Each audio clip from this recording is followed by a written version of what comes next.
주전의 예배 성령으로 성령 강림절 주 오전 예배를 드리겠습니다.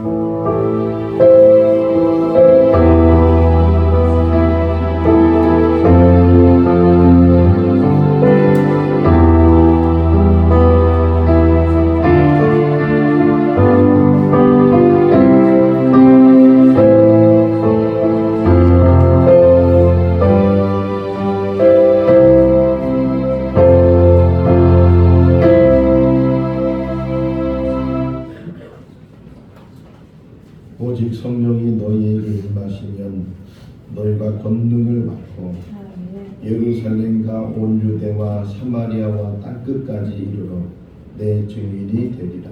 아멘. 사랑과 은혜가 많으신 하나님 아버지, 지난 한 주간도 하나님의 은혜 가운데 살다가 오늘 거룩한 날 특별히 성령 강림절을 맞이하여 주의 전에 모일 수 있도록 인도하여 주신 것 감사합니다. 아멘. 오늘 이 시간 이 자리에 모인 모든 성도들이 한 마음을 갖게 해주시고 하나님을 바라보게 하시고 아멘. 하나님께 영광 돌리게 하여 주시옵소서. 아멘. 예수님의 이름으로 기원하옵나이다. 아멘. 다 같이 일어나시겠습니다. 찬송가 187장입니다.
참여하는 시간을 갖겠습니다.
많으신 하나님 아버지, 우리의 연약감을 굽어 살펴주시고 혹이나 우리가 한 주간 동안 살아오면서 하나님 앞에 불의한 일을 행하거나 말씀대로 순종하지 못했던 일이 기억나게 하시고 하나님 앞에 용서를 구하는 귀한 시간이 되게 하여 주시옵소서. 아멘. 마음을 지키지 못하고 감정을 다스리지 못하고 말과 행함에 있어서 본이 되지 못했던 우리의 모습을 보게 하시고 십자가 밑에 내려놓게 하시고 주님의 보혈로 씻음 받게 하여 주시옵소서.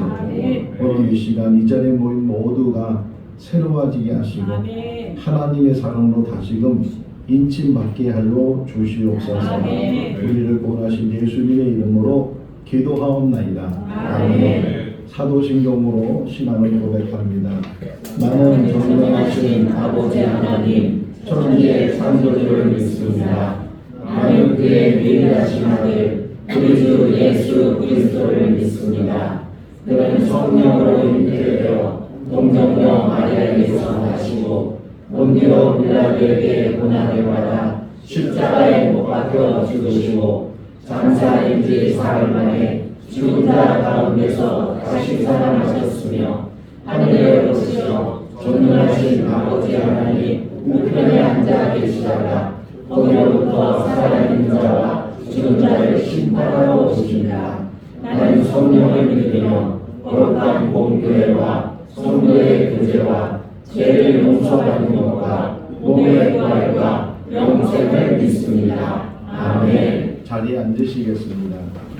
찬송가 182장입니다.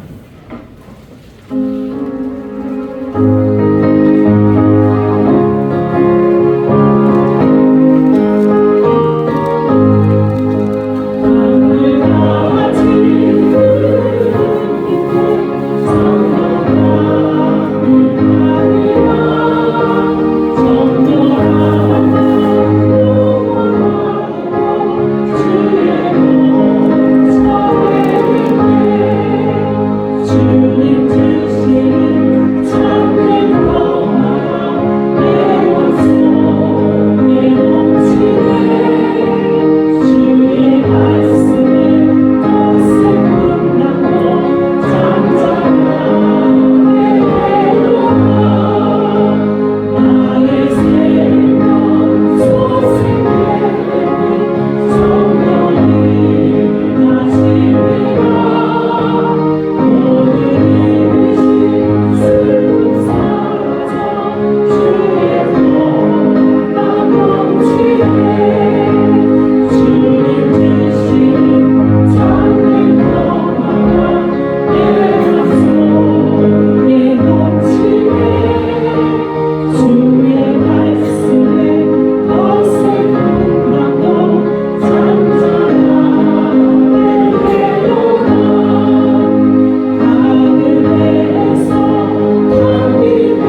기도드리시겠습니다.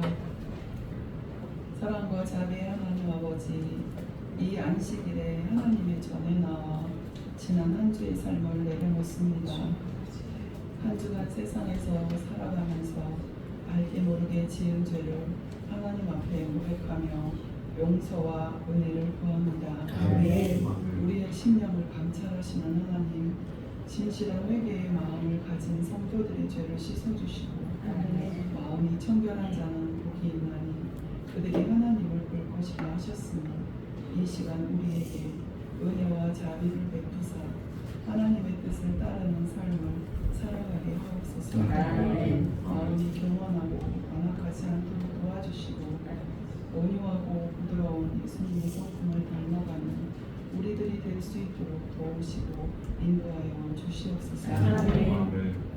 전능하신 하나님 아버지, 이 나라를 사랑하시고 주관하시는 주님께 감사와 찬양을 올려드립니다. 새롭게 선출된 대통령을 주님 손에 맡기며 그가 하나님을 경외하며 국민을 섬기는 지도자가 되도록 인도하여 주옵소서. 대통령이 지혜와 공의를 가지고 나라를 다스리게 하시고 국민을 사랑하며 정의롭고 정직한 결정을 내릴 수 있도록 도와주시옵소서. 권력에 취하지 않고 겸손한 마음으로 국민의 목소리를 듣게 하시며 나라의 발전과 국민의 행복을 위해 헌신하는 지도자가 되게 하옵소서. 또한 이 나라가 정의와 평화가 넘치는 나라가 되게 하시고 분열과 갈등이 아닌 화합과 사랑이 넘치는 대한민국이 되게 하시고 모든 국민이 서로 존중하며 하나 되는 나라를 이루게 하옵소서. 하나님 아버지, 6월 6일 현충일을 보내며 기도합니다. 조국을 지키기 위해 생명을 바치신 그들의 용기와 헌신을 기억하며 그들의 희생이 헛되지 않도록 더욱 평화롭고 정의로운 나라를 만들어 가기를 간절히 소망합니다. 이 땅의 자유와 평화를 위해 싸우시고 분들의 고귀한 뜻을 잊지 않고 우리 또한 서로를 존중하며 사랑하며 함께 살아가는 사회를 만들어 가기를 다짐합니다. 우리에게 주어진 자유와 평화를 소중히 여기며 이 나라가 더욱 굳건히 서도록 인도하옵소서. 하나님 아버지, 마음이 낙심되고 육체가 연약하여 성장을 찾지 못하는 자녀들을 기억하시고 성령께서 그들의 마음에 평안과 위로를 주시기를 원합니다. 영과 육이 속히 회복되어 다시 예배의 자리로 돌아올 수 있도록 은혜를 베풀어 주시옵소서. 하나님, 특별히 더 기도하며 주하니와 함께하여 주시옵소서. 치료 과정들을 잘 견뎌낼 수 있도록 함께하시고 하나님이 주시는 치유와 위로가 함께하기를 간절히 기도합니다. 사랑하는 담임 목사님, 영육간의 강건함으로 성령을 주어주시고 성령의 말씀, 생명의 말씀, 은혜의 말씀 증거하실 수 있도록 능력을 더하여 주셔서 이 예배의 말씀을 듣는 모든 이에게 하나님의 큰 은혜가 임하는 귀한 시간 될 수 있도록 함께하여 주시옵소서. 교회와 예배를 위해 헌신하는 모든 성도를 축복해 주시고 그들의 가정과 일터, 자녀들을 보호하시고 지켜주시기 원합니다.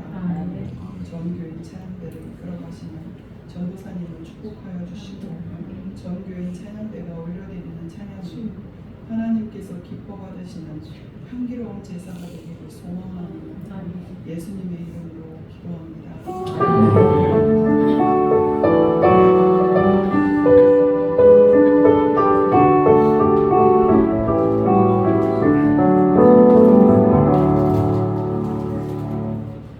오늘 우리 주신 하나님의 말씀은 구약성경 요엘 2장 28절에서 32절 말씀입니다. 구약성경 1272쪽 요엘 2장 28절에서 32절 말씀입니다. 한 절씩 교독하겠습니다. 그 후에 내가 내 영을 만민에게 부어주리니 너희 자녀들이 장래일을 말할 것이며 너희 늙은이는 꿈을 꾸며 너희 젊은이는 이상을 볼 것이며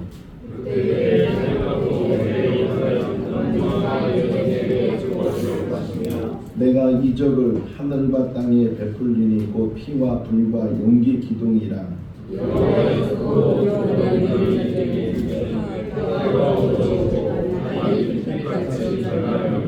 같이요. 누구든지 여호와의 이름을 부르는 자는 구원을 얻으리니 이는 다 여호와의 말대로 시온 산과 예루살렘에서 피할 자가 있을 것이며 남은 자 중에 나 여호와의 부름을 받은 자가 있을 것이니라. 아멘. 전교인 찬양대가 하나님께 찬양 올려드리겠습니다.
할렐루야. 아멘. 기독교에는 많은 절기가 있는데 그 많은 절기 중에서 가장 큰 절기가 어떤 절기일까요? 부활절. 또 절기가 있다면 성탄절. 근데 어떤 면에서는 부활절 또는 성탄절을 큰 절기로 생각을 하고 또 대대적으로 성탄절이 되면 성탄 축하 예배를 드리기도 하고 또 부활절이 되면 부활절 특별 예배를 드리기도 해. 그 외에도 많은 절기가 있는데 그러면 다시금 물어봅니다. 성탄절의 의미가 뭐예요? 왜 성탄절을 그렇게 중요하게 여기는 절기가 됐을까요? 네? 성탄절은 무슨 절기예요? 예수님이 태어나신 날. 그분은 어떤 분이세요? 하나님이세요? 하나님이 사람이 돼서 이 땅에 오신 분. 그래서 그분이 성탄 태어나신 날 이렇게 우리가 이야기하잖아요. 그러면 하나님은 몇 분이셔요? 한 분이셔요. 그런데 하나님은 성부, 성자, 성령 하나님이 계시다고 우리가 말을 하잖아요. 그러면 다시 또 물어봐요. 성부 하나님과 성자 하나님과 성령 하나님은 차등이 있는 하나님이실까요? 아니면 동일한 하나님이실까요? 똑같으신 하나님이세요?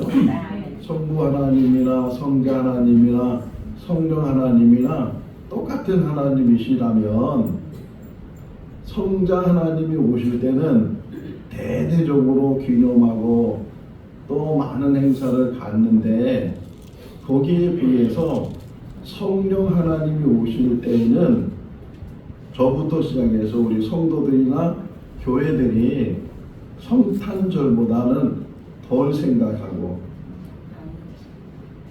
오늘이 무슨 날이라고요? 성령 강림절이잖아요. 성령님이 오신 날이다. 이렇게 해서 우리가 지금 절기를 지키고 있는데 성탄절에 비교해 보면 성령 강림절 또 강림절을 우리가 어떻게 지금 이 절기를 지키고 있는가? 똑같은 사람이 왔는데 두 사람이 왔는데 한 사람은 대대적으로 환영을 하고 한 사람은 전혀 환영을 하지 않는다면 그 환영받지 못하는 사람은 어떤 기분일까요? 어떤 마음일까요? 뭐 서운해하진 않겠지만 하나님도 아니 성자 하나님이 오실 때는 그렇게 환영하고 대대적으로 노래하고 그러는데 성령 하나님은 하나님이 아니신가요? 성령 하나님도 동일하게 똑같은 하나님이라고 우리가 말을 하는데 성령 하나님이 오실 때에는 그렇게 교회에서나 또 우리 성도들의 마음가짐이 정말 하나님이 오셨다 그런 마음으로 성령 강림절, 성령 강림주의를 우리가 절기로 잘 지키고 있는가 그거를 오늘 이 시간에 같이 묵상하면서 성령 하나님이 어떤 분이신지 또 성령 하나님이 왜 오셨는지 그것을 같이 말씀을 나누려고 해요. 어느 신학교에 3명의 친구가 의기가 투합이 됐어요. 야, 우리 이렇게 마음이 잘 맞는데 우리 한번 목회를 할 때도 서로 헤어지지 말고 한 곳에 모여서 흔히 말하는 팀 목회를 해보자. 우리가 서로 다른 곳에 가지 말고 서로 모여서 자기들이 잘하는 것이 있으니까 그 자기들을 잘하는 것을 서로 이렇게 모으면 시너지 효과가 일어날 수도 있고 그러니까 우리 그렇게 한번 목회를 해보자. 교회를 세워보자. 그래서 신학교를 졸업을 하고 그리고 목사 안수를 받은 다음에 정말 그 3명이 한 교회를 개척을 해서 흔히 말하는 팀 목회를 이제 시작을 하게 됐어요. 주보를 만들어야 되는데 그 주보에는 교육자 이름을 써야 되잖아요. 그러면 그 교육자 3명의 이름을 어떻게 써야 될까요? 똑같이 어떻게 쓰죠? 겹쳐서 쓰는 그 이름을? 가나다로 써요? 또 다른 방법이 있다면 나이수로 쓸까요? 어떻게 써야 되는 거예요? 아니 그것도 또 그렇다면 한 달에 한 번씩 이름을 바꿔가면서 분기별로 순서대로 순서를 바꿔서 그렇게 이름을 써야 될까요? 그런데 또 문제는 교회가 세워지면 노회라는 곳에 가입을 해야 돼요. 그리고 꼭 대표자가 있어야 돼요. 또 세무서에 교회를 신고를 하고 수요를 이 등록 번호를 고유 번호를 받으려면 또 대표자가 있어야 돼요.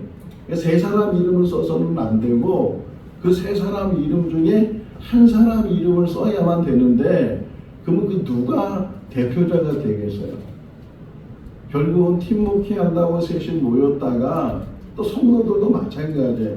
세 분의 담임 목사님을 모시는 것보다는 누가 한 사람이 담임 목사님이 되고 그리고 다 분야별로 나눠서 그렇게 서로 팀을 이뤄서 목회를 하는 게 더 좋겠다 이런 생각을 혹이나 가질 수 있잖아요. 자, 그러면 다시 이것을 하나님은 세 분이시라 한 분이시면서 삼위가 있다. 그래서 흔히 우리가 하나님에 대해서 말하기를 성부 하나님, 성자 하나님, 성령 하나님 이렇게 이야기를 한단 말이에요. 근데 이것도 성경을 찾아보니까 마태복음 28장 19절에 보니까 예수님께서 승천하시기 전에 제자들에게 너희는 모든 족속을 찾아가서 제자로 삼고 그리고 세례를 주는데 아버지와 아들과 성령의 이름으로 세례를 줘라. 그러니까 또 사람들이 그거 보고서 성부 하나님, 성자 하나님, 성령 하나님 이렇게 말하잖아요. 혹이나 예수님이 승천하시기 전에 그 말씀을 하실 때 이렇게 얘기했으면 어떻게 됐을까요? 성령과 아버지와 아들의 이름으로 세례를 줘라. 그럼 우리는 하나님을 호칭할 때 어떻게 먼저 호칭해야 돼요? 성령 하나님, 성부 하나님, 성자 하나님 이렇게 하면 또 이거 우리가 잘 안 맞아요. 그러다 보니까 하나님에 대해서 다 동일하신 하나님이라고 말을 하면서도 여기에 차별을 두고 있다. 차별을 두고 있다는 거예요. 성부 하나님이 가장 큰 하나님이시고 그리고 그 다음에 성자 하나님이고 성령 하나님이시다. 이렇게 이해를 하거나 생각을 하기가 쉽다. 근데 절대로 차별이나 차등이나 뭔가 높고 낮음이 없으신 분이 삼위일체 하나님이시다. 자, 교회가 예루살렘에부터 시작해서 교회가 시작이 됐어요. 곳곳에 많은 교회들이 세워지게 됐는데 교회가 분열하기 시작하는데 그 분열하는 원인이 뭐였는가? 흔히 대표적인 교회가 로마에 있었고 또 하나의 대표적인 교회가 콘스탄티노플이라는 그런 곳에 교회가 있었어요.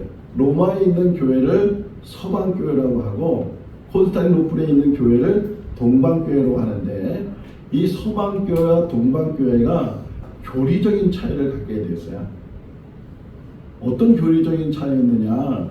성령님이 이 세상에 오실 때 누가 이 성령님을 보냈는가? 이 동방교회에서는 콘스탄티노플에 있는 그 동방교회에서는 성부 하나님이 성령님을 보내셨다. 이런 교리를 가지고 있었고 반면에 이 로마에 있는 이 서방교회는 성부 하나님과 성자 하나님이 성령을 보내셨다. 그래서 요 교리 차이 때문에 갈라섰어요. 동방교회와 서방교회가 갈라섰단 말이에요. 자, 그러면 여러분들은 어느 게 맞는 것 같아요? 성부 하나님이 성령을 보냈어요? 성부 하나님과 성자 하나님이 성령을 보내셨어요? 뭐가 맞아요? 둘 다 틀렸어요. 어떤 사람들이 모여서 이 동남아 여행을 갔어요. 이제 가이드를 만나서 이곳저곳을 이제 다녔는데 악어들이 모여 있는 곳으로 이제 가이드가 사람들을 데리고 갔어요. 그러면서 그 가이드가 하는 얘기가 누구든지 저 악어들이 있는 저 물속에 뛰어들어서 여기서 저기까지 건너가기만 하면 내가 그 사람은 어떤 소원이든지 다 들어주겠다고. 이제까지 뛰어든 사람이 없었거든요. 가이드가 아주 그렇게 자신에게 어떤 사람이든지 이 물을 건너가면 악어들이 있는 물을 건너가면 그 소원을 내가 들어주겠다고. 근데 그 말이 떠오르자마자 한 사람이 물속에 푹 들어갔어요. 사람들이 다 놀라고 악어들도 놀랐어. 악어들도 아니 어떻게 사람이 글로 들어오는가. 잡아먹어야 되는데 그 잡아먹는 걸 잊어버려서 그 막 물에 들어간 사람들이 수영을 해서 정말 이 편에서 저 편까지 건너가서 다행히 살아서 돌아왔어요. 막 사람들이 박수를 치고 대단하다고 훌륭하다고 막. 근데 가이드가 걱정이 생겼어요. 그 사람이 소원을 말하면 그 소원을 다 들어줘야 되니까. 그래서 당신 무슨 소원이 있냐고 이렇게 하니까 그 수용한 사람이 하는 얘기가 나를 뒤에서 민 사람을 찾아달라고. 자원해서 물속에 들어간 게 아니고 누군가가 확 밀어가지고서. 성령님이 그렇게 오셨을까요? 성부 하나님이 확 밀으니까 네가 가라고. 또는 성부 하나님, 성자 하나님이 네가 가라고 성령 하나님을 밀어서 어쩔 수 없이 성령 하나님이 이 세상에 오셨을까요? 성자 하나님이 오실 때도, 그러니까 사람이 하나님이 돼서 이 땅에 오신 예수 그리스도, 그분이 이 땅에 오실 때도 자원해서 오셨어요. 누가 밀어서 오신 것이 아니고, 빌립보서 2장에 보게 되면 자기를 낮추시고, 여기 자기를 낮추다는 그 의미 안에는 스스로 결정하시고 스스로 자원하셔서 이 땅에 오셨고, 성령 하나님도 역시 성부 하나님이 가라고 등 떠밀어서, 성자 하나님이 가라고 등 떠밀어서 오신 것이 아니고 때가 돼서 성자 하나님이 하셔야 될 사역이 있고 그 다음에 성령 하나님이 하셔야 될 사역이 있어서, 그래서 이제 성령 하나님이 이 땅에 오신 거예요. 그러니까 동일한 하나님이시고 차등이 없는 하나님이신데 하시는 사역이 있었기 때문에 그 사역을 따라서 먼저 예수 그리스도가 이 땅에 오셨고, 예수 그리스도가 이 땅에서 그 모든 사역을 다 마치신 다음에 그 다음 사역을 위해서 오신 분이 바로 성령 하나님이셔요. 그 이야기가 사도행전 2장에 잘 기록이 되어 있잖아요. 예수님께서 십자가에 죽으셨다가 3일 만에 부활하시고 40일 동안 세상에 또 계시다가 감람원이라는 곳에서 올라가셨잖아요. 올라가셨을 때 사람들에게, 제자들에게 너희는 아버지 약속이 이루어질 때까지 여기서 떠나지 말라고. 그래서 그 한 곳에 모여서 그들이 열심히 기도하고 준비하는 가운데 사도행전 2장 1절 말씀을 보게 되면 오순절날이 이름에, 하나님의 계획은요 오묘하시고 가장 적절한 때에 하나님께서 하나님의 뜻을 이루는데, 예수님이 십자가에 죽으실 때도 아무 때가 아니었고 6월절 날과 연결시켰고, 반면에 성령이 오실 때는 또 오순절 날과 연관을 시켜주셨어요. 왜냐하면 6월절이나 오순절의 장막절은 이스라엘의 3대 절기예요. 그리고 이 절기 때는 디아스포라, 흩어져 있는 유대인들까지도 다 예루살렘에 모여요. 물론 다 모이는 건 아니고 또 시간도 없고 돈도 없고 그래서 못 오는 사람들도 있지만, 이스라엘 사람들은 그게 소원이에요. 절기가 되면 예루살렘, 성전이 있는 예루살렘에 가서 예배드리는 것. 그러니까 오순절 날에도 오늘 이 사도행전 2장을 보면 16개 정도의 도시에 살고 있었던 사람들이, 그 이상의 사람들이 모였을 텐데, 어쨌든 그들이 오순절날 통해서 예루살렘에 왔을 때 그 오순절날 마가의, 흔히 말하는 마가의 다락방에 있었던 120명 정도 되는 모든 사람에게 성령이 임하셨다. 그러면서 4절 말씀에 보게 되면 그 성령께서 그들에게 방언을 말하게 하셔서, 그리고 디아스포라 흩어져 있었던 사람들의 그 사는 그 지역의 말로 그들이 말을 하게 되었어요. 너무 놀란 거예요. 아니 이 사람들은 갈릴리 사람들이고 이 이스라엘 떠나본 적이 없는 사람들이 어떻게 내가 살고는 저 먼 데 있는 그 나라 말을 하는가. 그래가지고서 그들이 생각하기를 저들이 술에 취했다. 그러니까 베드로가 벌떡 일어나서 그 많은 사람들 앞에서 이 대낮에 누가 술을 먹겠느냐, 우리 술 취한 것이 아니고 성령이 우리에게 임하시고 성령의 말씀을 하게 하셔서 이 방언의 말을 하게 되는 것이다. 그러면서 우리 술 취한 것이 아니고 성령이 오셨다는 것을 말하는 것이 오늘 본문이에요. 그러니까 이 본문의 말씀을 베드로가 인용을 해서 만민에게 복음을 전하게 하기 위해서 모든 사람들에게 성령이 임하신다. 그러면서 이 요엘의 말을 전했어요. 자, 요엘이 하나님의 선지자들은 하나님의 말씀을 듣고 하나님의 말씀을 전하는 사명이 있잖아요. 그러니까 요엘도 하나님의 말씀을 듣고 하나님의 말씀을 전해준 게 요엘서로 기록이 되어져 있는데, 자기가 한 이 말이 한참 세월이 흘러서 이 베드로가 자기 말을 인용했다는 것이 얼마나 대단한 일인가. 아무 생각 없이 주님이 주시는 말을 전했지만 그것이 나중에 성령이 강림하셨을 때 가장 적절하게 표현됐다는 거예요. 세바시라는 거 알아요? 세바시. 세상을 바꾸는 시간 15분. 예, 교육방송에 CBS 교육방송에서 화요일부터 목요일까지 해주는 세바시가 있어요. 유명한 강사들이 나와서 15분 동안 좋은 이야기를 하는데, 제가 잠깐 보니까 나태주 시인의 딸 나민의 교수가 나와서 독서에 대해서 이야기를 했어요. 독서. 서울대학교 교수예요.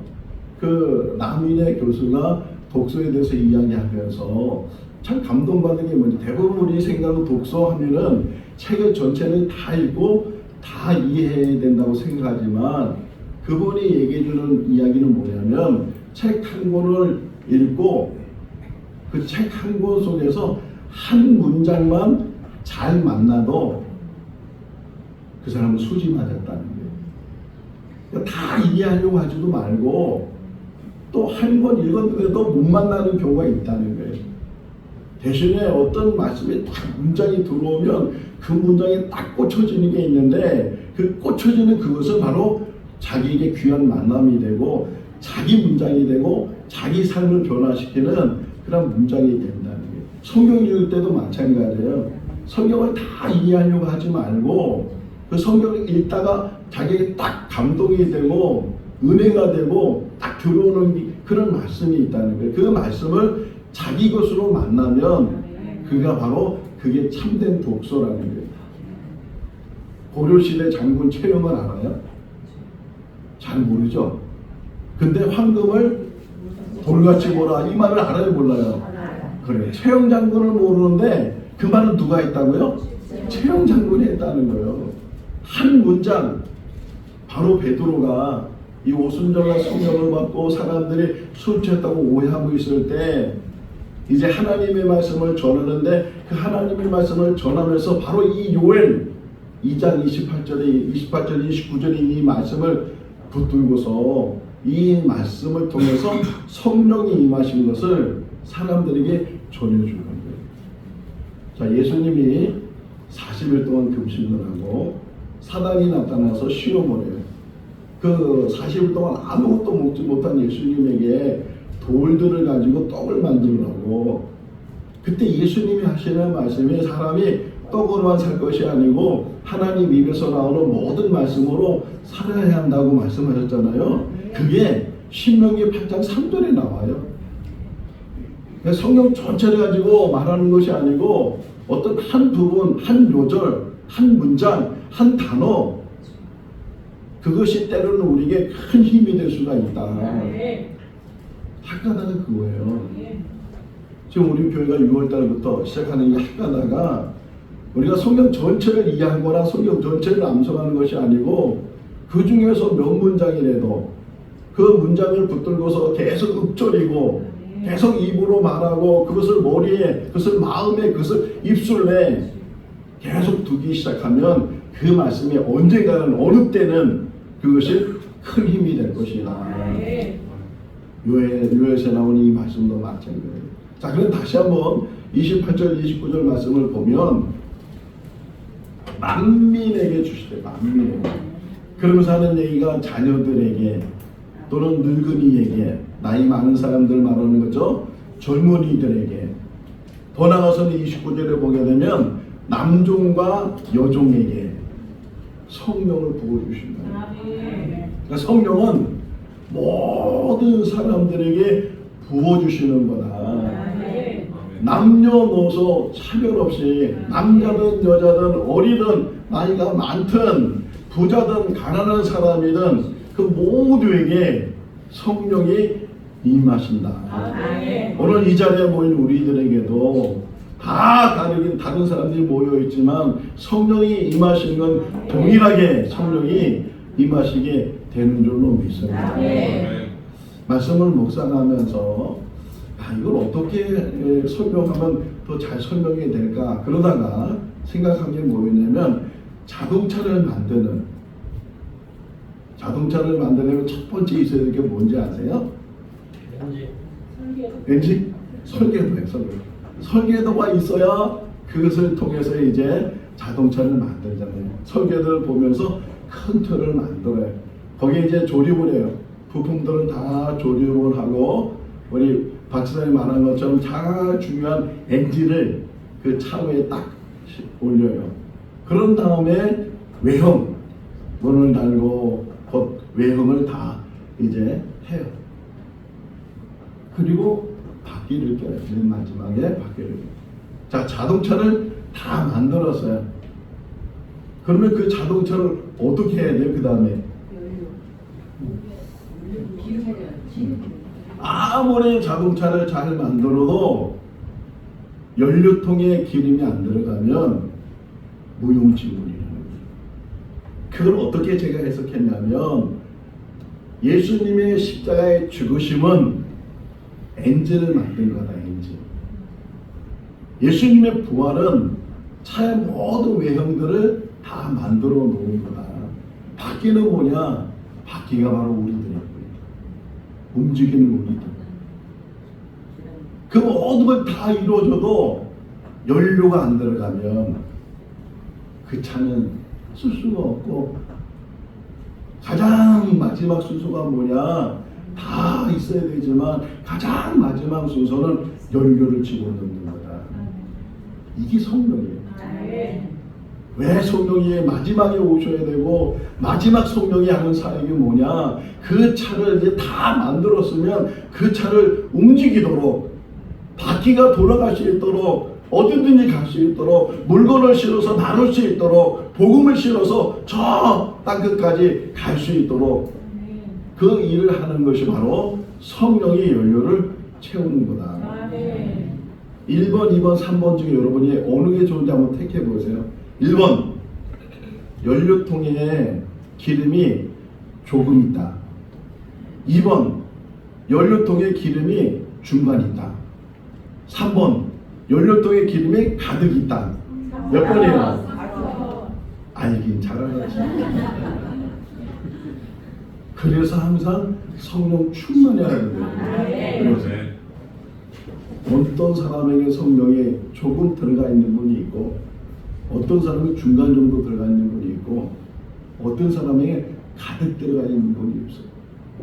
한심만 있다면 우리가 말한 것처럼 가득 채워진 연료처럼 성령이 충만해야 된다. 20여 년 전에 제가 몽골에 있었어요. 몽골에 제가 살 때 사람들이 자동차에 기름을 채우는데 눈금 하나 움직일 정도로 기름을 채워요. 그리고 그 차를 가지고 택시 운용을 해요. 택시 운용을 해.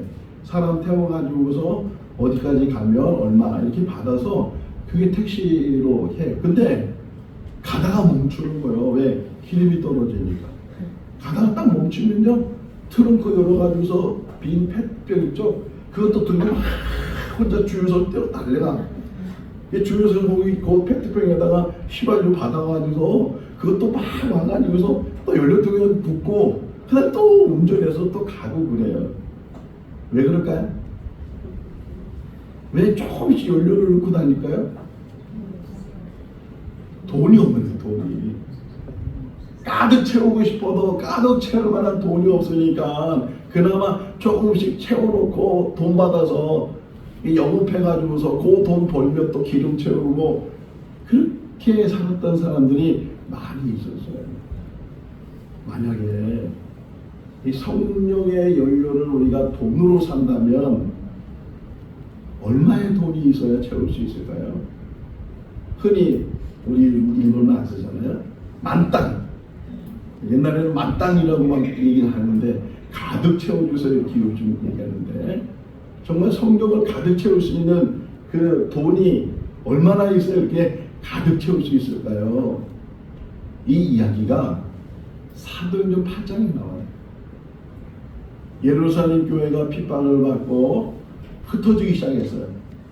그래서 그 사마리아 지역에 7집사 빌립이 가서 복음을 전해서 거기에 교회가 세워지게 되는데 이 빌립이 이적을 행하고 능력을 행하니까 그 교회로 들어온 사람 중에 마술사 한 사람이 있었어요. 그 이름은 시몬. 마술사 시몬이 이 빌립이 하는 일을 보고 빠져가지고서 그가 마술을 그만두고 이제 교회 안에 들어왔어요. 그거를 이제 예루살렘 교회가 알게 돼서 그 사마리아 지역에 세워진 교회에 베드로와 요한을 보냈어요. 베드로와 요한이 가보니까 교인들이 모였는데 말씀을 믿고 있는데 성령을 안 받은 거예요. 그래서 베드로가 사람들을 안수해 주면서 성령 받을 수 있도록 성령 세례를 받게 하는 거예요. 그거를 마술사 시몬이 보니까 또 거기 또 반했어요. 야, 나도 기도만 하면 손만 얹으면 성령이 막 임하는 그런 역사가 일어나면 좋겠다. 그런 욕심이 생겨서 이 마술사 시몬이 돈을 싸들고 베드로를 찾아가서 내가 이 돈을 드릴 테니까 나도 그렇게 성령이 막 임하게 하는 그런 일을 할 수 있도록 해달라고 돈으로 그걸 사겠다고. 그때 베드로가 그 시몬에게 하는 얘기가 네가 하나님의 선물을 가지고 돈으로 그것을 살려고 하느냐, 네가 그 돈으로 망하게 될 것이다. 성령은 하나님의 선물이에요. 돈으로 살려고 해도 살 수가 없어요.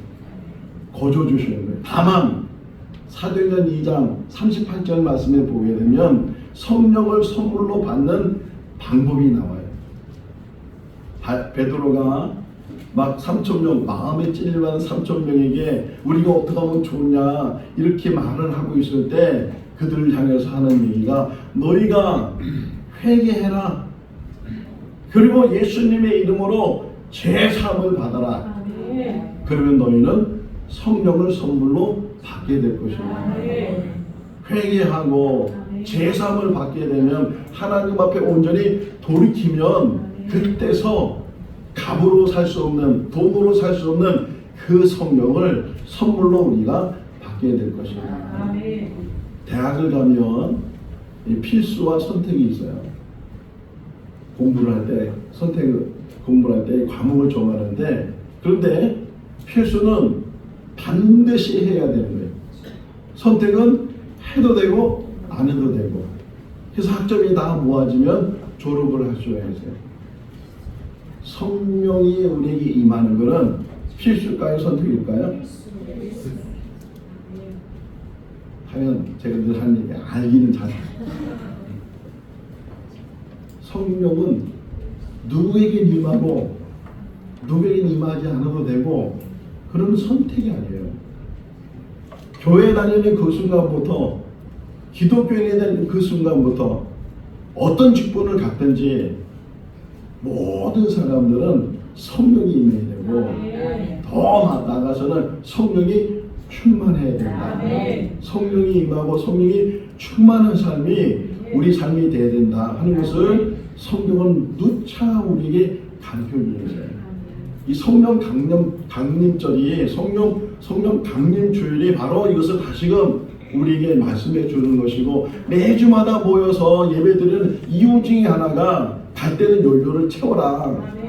성령을 충만히 채워서 다시 그 바퀴를 돌려서 세상을 나가고 다니는 곳마다 하나님의 복음을 전하는 그런 삶을 살라고 지금 성령이 우리에게 임하시는 거예요. 아멘. 성령이 우리에게 임하실 때 마음의 감동이 될 수 있기를 바랍니다. 아멘. 성령이 그냥 임하는 게 아니고요, 사모하는 사람에게 성령이 임하셔요. 아멘. 사모했잖아요. 말씀 들었잖아요. 아멘. 사도행 10장에는 고넬료 집에서 하나님의 말씀이 증거될 때 성령이 임하셨다.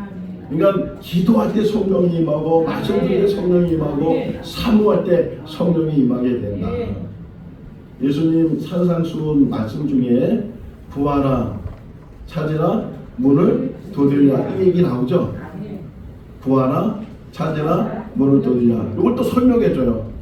자, 이게 기도인데 아무리 악한 아비라 할지라도 그 자식이 떡을 달라면 돌을 주라, 이거 어디 있으며 생선을 달라면 뱀을 주라, 이거 어디 있겠느냐. 그러면서 예수님 하시는 말씀이 하늘 아버지가 너에게 좋은 것을 주시지 않겠느냐.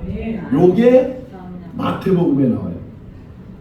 누가복음에서 똑같이 말씀하셨는데 맨 마지막이 예수님은 마태복음에서 좋은 것을 주시지 않겠느냐 이렇게 말씀하셨는데, 누가복음에서 성령을 주시지 않겠느냐. 요 차이가 생겼어요. 좋은 게 뭐다? 성령이라는 거예요. 그 어떤 것보다 더 우리에게 필요하고 더 우리가 받아야 될 게 뭐냐? 성령이라는 거예요. 마지막 하나만 더 질문하게요.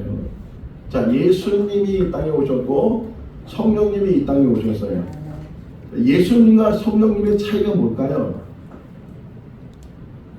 하나님의 차이가 있어요? 예수님 좀 높고 성령님이 낮아요? 그런 차이가 있는 거예요?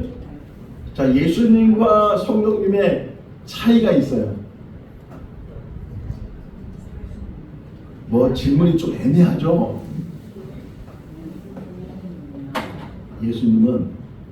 예수님도 하나님이시고 성령님도 하나님이신데, 예수님은 사람의 몸을 입고 있었기 때문에 제한적이에요.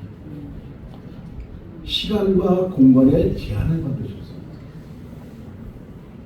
반면에 성령님은 영으로 오셨기 때문에 시간과 공간에 제한이 없어요.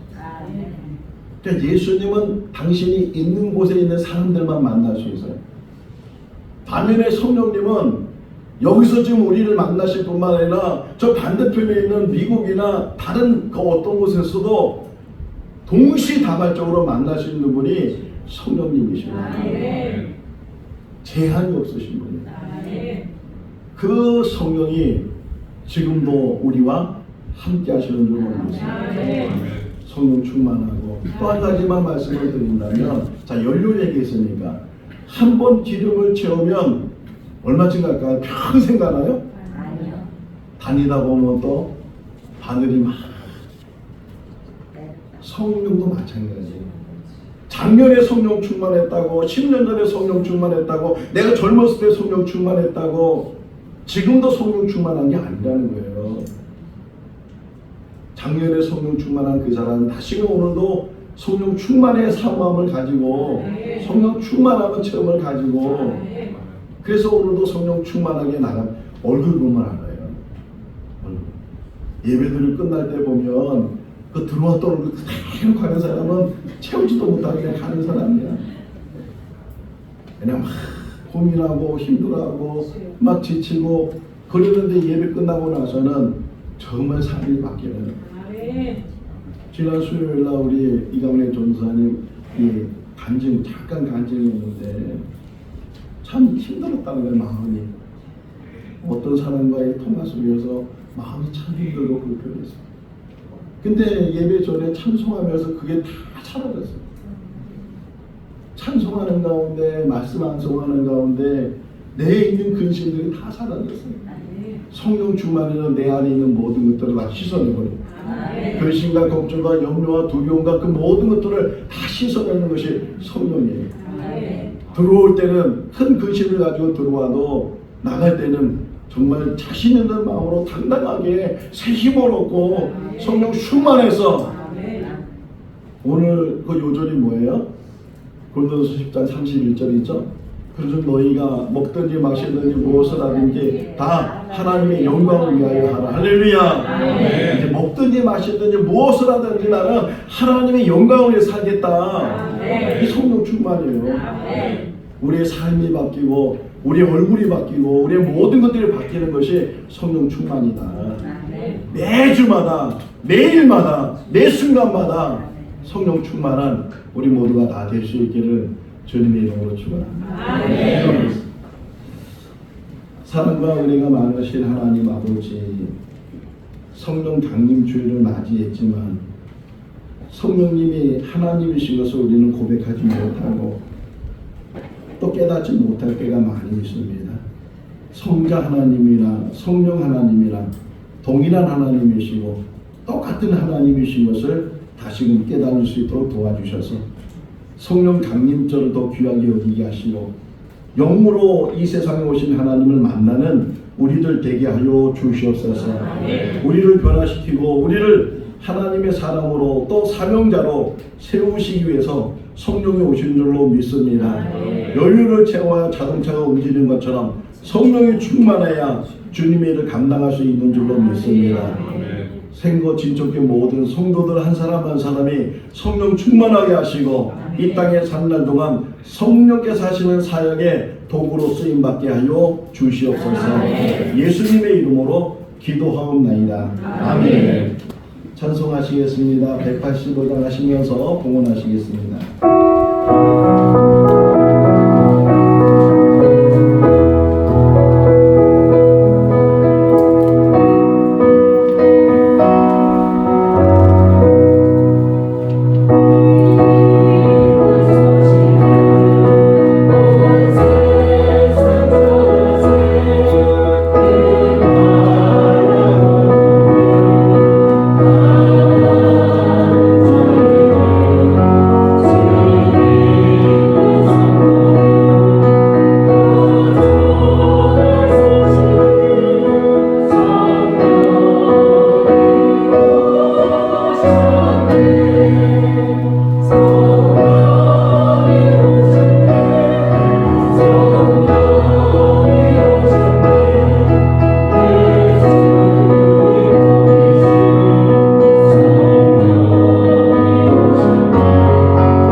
세상을 이기게 하여 주시옵소서. 오직 세상을 이기는 것은 우리 믿음이고 성령 충만인 줄로 믿습니다. 오늘 이 시간도 하나님 앞에 나올 때 귀한 예물로 봉헌합니다. 마음과 뜻과 정성을 담아 드려지는 예물들을 주님 흡양하여 주시옵소서. 이 땅에 산 날 동안에도 부족함을 깨주시고 손을 대사는 모든 일이 형통할 수 있도록 축복해 주시고 가정이 복되게 하시고 자녀들이 형통하게 하여 주시옵소서. 감사하고 예수님의 이름으로 기도하옵나이다. 아멘. 교회 소식을 전하기 전에 보라 수료자가 있습니다. 원래는 일찍 보라를 다 마쳤는데 직장 일 때문에 주일날 나오지 못하셔서 차례편 미루다가 오늘 이제 나올 수 있는 계기가 돼서 수료를 하게 됐습니다. 우리 최석순 집사님 잠깐 앞으로 나오실 때.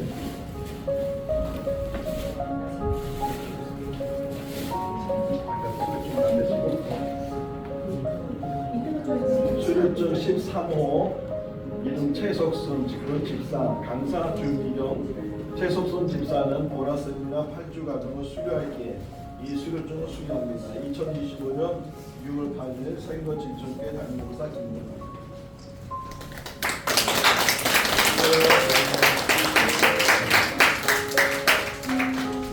이어서 우리 집사님 잠시 간증하겠습니다. 아버지 하나님, 저를 이 자리를 세워주셔서 정말로 감사합니다. 제가 지금껏 예수님을 영접했다고 자부했지만 그것은 허망한 항상인 것을 보라를 공부하면서 느끼고 깨우쳤어요. 보라, 새 것이 되었도다 라는 글귀처럼 내가 새로 태어나 무엇을 해야 하는지, 지금껏 어떻게 삶을 영위했는지 아주 조금 느끼고 그리스도인으로 더욱더 경건한 행동과 다시 생각하는 그리스도인으로 삶을 영위하며 하나님을 알아갈 것을, 나 최석수는 하나님과 약속할 것을 맹세합니다. 어떡하면 육체의 소욕이 아니고 성령의 소욕으로 삶을 영위하며 어떡하면 하나님이 저를 만드시고 심히 좋았더라 하신 것과 같이 하나님을 닮는 성도로 살아갈 것을 열심히 노력할 것을 맹세합니다. 말 한마디, 행동 하나라도 하나님을 생각하는 성도로 삶을 영위하겠습니다. 아버지 하나님 감사합니다. 2025년 6월 8일 최석순 집사 감사합니다.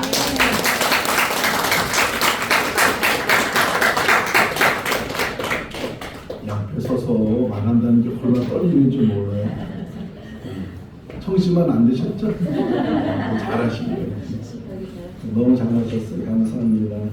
늘 주일날 나오고 싶었는데 직장에서 주일날 일을 했기 때문에 나오지 못했다가 이제 직장을 옮기게 됐어요. 아직 어디를 들어간 건 아닌데 주일이 이제 자유롭게 시간이 돼서 나왔어요. 또 좋은 직장에서 일할 수 있도록 또 기도를 해 주시기를 바랍니다.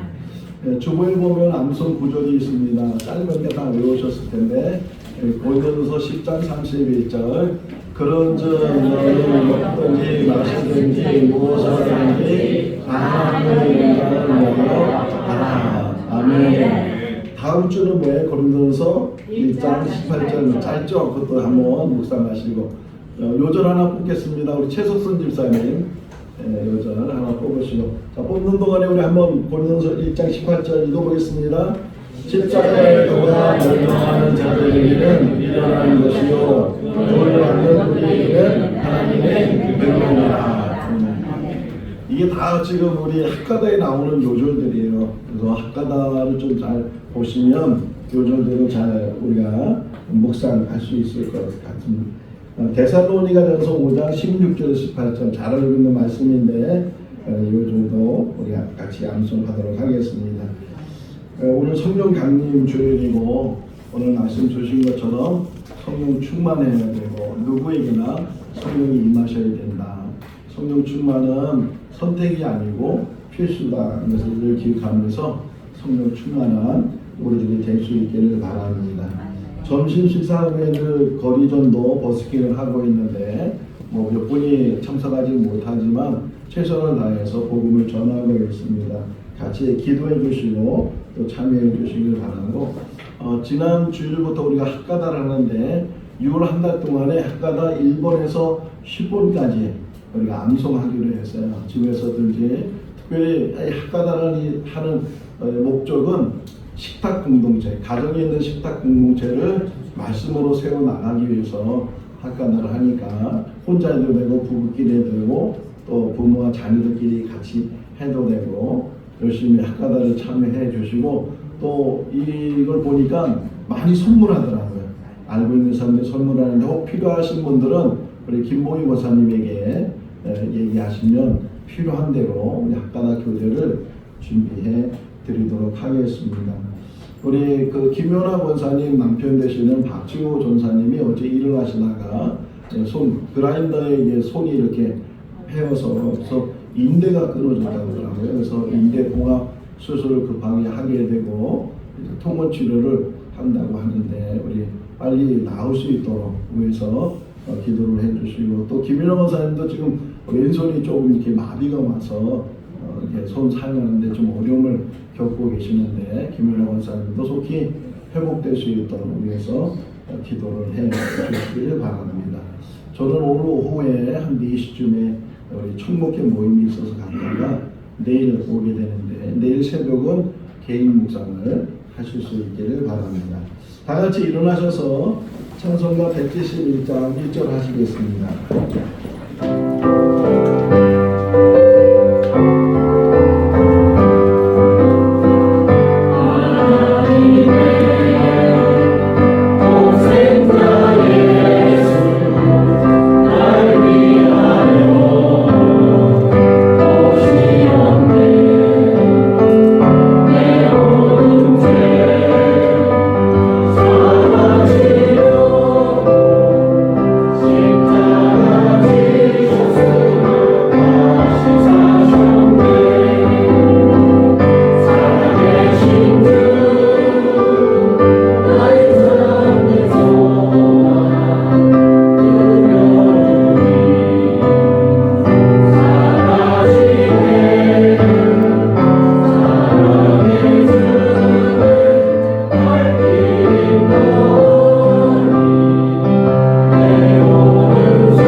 주일날 점심을 구역별로 돌아가면서 준비를 하는데 오늘은 여러 구역에 계신 분들이 같이 점심을 준비했다고 합니다. 우리 한 번도 가지 마시고 점심 식사를 같이 하실 수 있기를 바랍니다. 성도의 교제 시간입니다. 앞뒤 인사로 인사하겠습니다. 주님 안에서 사랑합니다.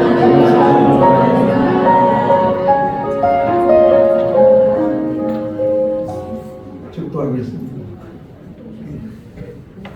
지금은 우리 주 예수 그리스도의 크신 은혜와 하나님 아버지의 무한하신 사랑하심과 성령님의 교통하심과 내주하심이 성령 강림주일을 맞이해서 항상 성령 충만하기로 다짐한 우리 모든 성도들 삶 가운데 가정과 자녀와 일터 가운데 영원토록 함께 하시기를 축원하옵나이다.